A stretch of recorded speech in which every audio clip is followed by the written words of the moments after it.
O oitavo tema do 30º grupo é tudismo e os ismos políticos, listando as doutrinas. Não existe tudismo, essa palavra não existe, eu criei, a superafirmação de tudo. Existe o niilismo, a superafirmação do nada, mas tudismo não existe. Criei a palavra para poder colocar esse sufixo, ismo, que é a doutrina do tudo, do todo.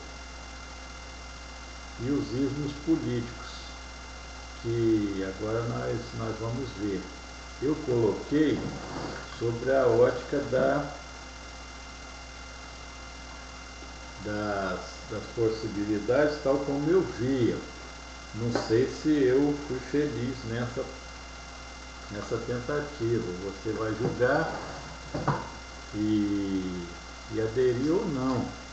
Eu, como tudo no modelo vem em grupo de 7, que é um centro, 2 pseudos elementos montadores e 4 elementos verdadeiros que constituem o quadrado central aristotélico. Então eu vi as coisas desse jeito, a partir da própria experiência geohistórica e do raciocínio das pessoas que antecederam. Eu apenas agrupei e sequenciei. E ficou assim. Aqui está o eixo da realidade, aqui está o eixo de centralização, e aqui começa sempre na esquerda o escravismo e migra para a direita. Aqui está o escravismo, logo no começo. E aqui está o feudalismo. Aí oscila de novo para a esquerda, nessa linha aqui. Nessa linha aqui que são os limites. Aqui está o capitalismo, onde nós estamos agora. E vem de novo para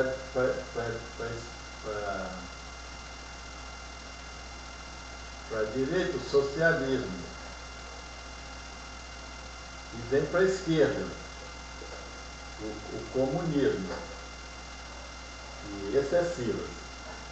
Aí vem de novo para cá o anarquismo. Ou você pode ver o contrário, como é tradicional. O escravismo começando à direita, depois migrando para a esquerda e assim por diante. Em todo caso, se a gente colocar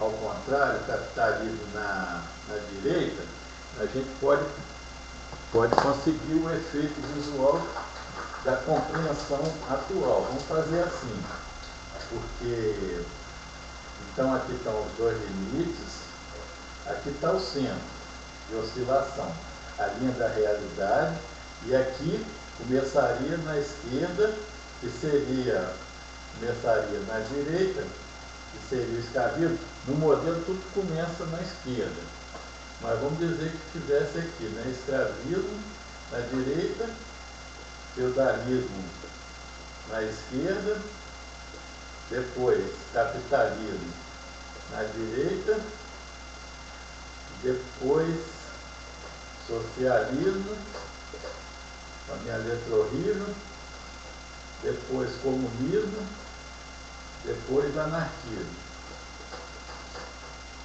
Então, nós estamos aqui, né? Na realidade nós estamos aqui, passando do capitalismo para o socialismo. Então, aqui o feudalismo começaria em 1476, o capitalismo em 1789 e o socialismo em 1991. Os geohistoriadores vão ter que adequar. Então, em todos os casos são 6. Daqui, 1476, o escravismo teria acabado em 476, esse aqui é 1453, 1789, 1991. Se é assim. E o comunismo e o anarquismo são os modos montadores. Esses são os 4 modos verdadeiros. Então, aqui é o eixo de oscilação. Então, na realidade também tem uma outra coisa, que seria assim, ó. Aqui estão os extremos, até onde nós podemos trafegar, aqui é a linha de realidade, a coisa começa a oscilar. Assim ela não vai até o extremo, aí vem aqui um pedaço a menos, vem para cá, e vem um pedaço a menos ainda, depois para cá, depois aqui, até se aproximar cada vez mais do eixo de equilíbrio. Então, os geohistoriadores não têm feito esses estudos quantitativos, tem ficado só na expressão qualitativa, porque qualquer um pode se pronunciar, inclusive eu. Ao passo que no quantitativo científico, é por isso que os cientistas e os matemáticos dizem que a geohistória não foi matematizada. Os estudos quantitativos não foram feitos, só os qualitativos. É como a poesia, qualquer um pode falar, qualquer um pode fazer poesia. A maior parte é porcaria, 99%. Os grandes poetas são poucos, poetas e poetisas. Mas os estudos quantitativos, que demandam coleta de dados e a matematização, não começaram ainda. É preciso fazer esse estudo, porque só com as previsões, com a capacidade preditiva, é que uma postulação filosófica, discursiva, na realidade dialógica discursiva, a dialógica é o discurso alto e o discurso é a dialógica baixa. Então, só com a dialógica discursiva é que, só com os estudos matemáticos, a gente pode passar a fazer previsões, geohistóricas, o que vai emergir, o que vai borbulhar. Antes de borbulhar, é como a economia e a administração, as pessoas fazem previsões a posteriori. Elas fazem previsões em 2013 sobre a crise de 2008. Eu não sei quem foi que disse, não sei se foi Paul Samuelson, um dos grandes economistas, que disse que das últimas 8 crises, 2 foram boas previsões, algo assim. Eu ri muito, porque as pessoas previram 8 crises, só aconteceram 2, ou vice-versa, não previram nada e aconteceu um monte de crise. Eles têm capacidade preditiva 0 na economia. Não consegue nem prever de hoje para amanhã, quanto mais em 5 anos ou 20 anos. Então, os economistas fracassam com uma frequência vexatória.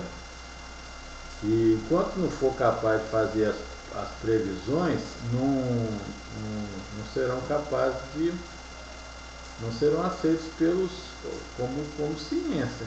As pessoas dizem a ciência econômica, mas por deferência, porque a ciência administrativa não sabe fazer previsão nenhuma a respeito da psicologia humana. Eles reagem, não agem, reagem. Então, os legisladores, quer dizer, os advogados, os contadores, os administradores e os economistas não fazem boas previsões psicológicas, eles fazem depois do fato. Ontem irá cair um pé de coqueiro na Bahia. Esse tipo de coisa, é ridículo, é risível. Então, listando as doutrinas, supondo que existam essas 6 doutrinas, é preciso apontar como e por que elas se manifestaram. É preciso explicar e dizer, bom, já que nós estamos no capitalismo, o capitalismo teve 2 passagens, o que é ainda mais estranho, porque ele passou em Em 1453 passou, em 476 passou ao feudalismo, de 476 até 1453, na Idade Média. Em 473, a queda do Império Romano do Ocidente, em 1453, a queda do Império Romano do Oriente. Nos tempos antigos existiam os patrícios e os escravos, até 476. Nessa Idade Média existiram os nobres e os servos. E de 1453 até 1789 veio um tipo de capitalismo dos burgueses e dos artesãos. E de 1789 a 1991 veio o capitalismo veio os capitalistas e os empregados, os patrões e os empregados. E agora, é verdade que em 1991 nós mudamos já para o socialismo ou não? Ainda estamos no socialismo. Em 1453 as pessoas não achavam que estavam, em 1452 era feudalismo, em 1454 era capitalismo burguês. Não achavam isso. Por décadas e décadas eles nada souberam. Séculos depois é que isso foi nomeado assim. A visão veio muito depois, quando as pessoas olharam para trás e distinguiram nitidamente. A queda de Constantinopla aconteceu, mas só se tornou um marco final do feudalismo muito depois. Então, os historiadores e os geólogos têm que oferecer essas respostas, se quiserem ser respeitados. E então, eu listei essas doutrinas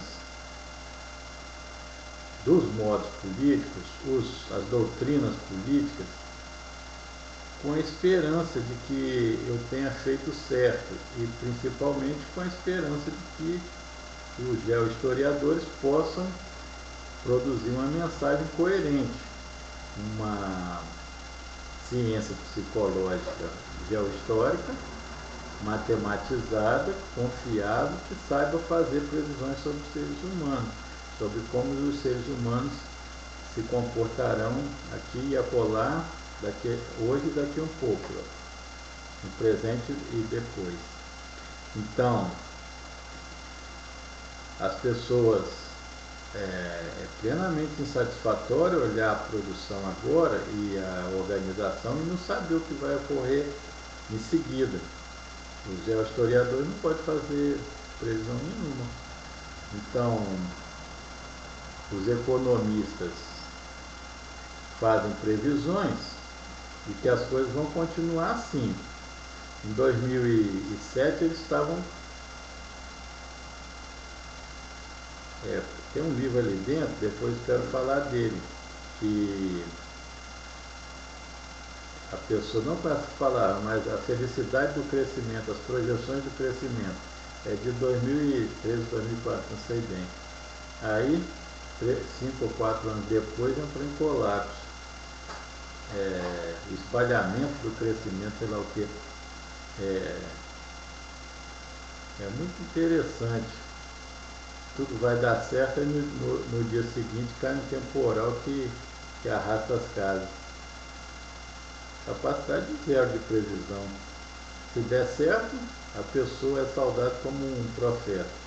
Se não der certo, como existe essa chance muito concreta, ninguém fala nada, sai de fininho, para não ofender o previsor. Como disse Bob Dylan, ninguém precisa ser meteorologista para ver que está chovendo. Ninguém faz previsão sobre o fato de que está chovendo. É preciso fazer previsão sobre vai chover. Ninguém faz previsão sobre o tufão que houve em Santa Catarina, o primeiro do hemisfério sul. Vai haver 2 anos atrás, ou 3 anos, 5 anos atrás, um tufão em Santa Catarina. As previsões são sobre o futuro. As previsões sobre o depois mostram o conhecimento da alma humana. As previsões sobre o ontem não mostram muito conhecimento da alma humana. Não é que não se possa prever o passado também está oculto. Como eu disse, são memórias. Se você não tem a memória, está oculto. Você pode dizer, ó, case aqui, que aqui tem um dinossauro. Você mostra conhecimento preditivo sobre o passado. Então, na realidade, os estudos sobre os domínios políticos são plenamente satisfatórios. E essas doutrinas, capitalismo, feudalismo, etc. e tal, essas superafirmações existem no sentido de que as pessoas ou dominaram ou querem dominar. As pessoas, os capitalistas, querem dominar, mas elas não sabem nada sobre domínio. Se elas prosseguirem reagindo aos eventos no dia a dia, então o capitalismo se afirmou, mas não que seja uma coisa conhecida como funciona. As pessoas não sabem. É tudo na base do machado e do facão. As pessoas podem fazer bancos assim, mas eles não saem mais perfeitos. Existe a marcenaria, que lida com um monte de instrumentos até produzir um banco ou uma mesa boa. Na machadada e na facãozada não saem coisas muito boas. Mesmo com as pessoas tarimbadas. Então, o estudo da política, da ideologia, é apenas um discurso filosófico, não tem nada de científico, mas precisa ser científico. As pessoas precisam se debruçar e ter coragem de fazer previsões matemáticas, inclusive com base naqueles mapas tributários que eu pedi.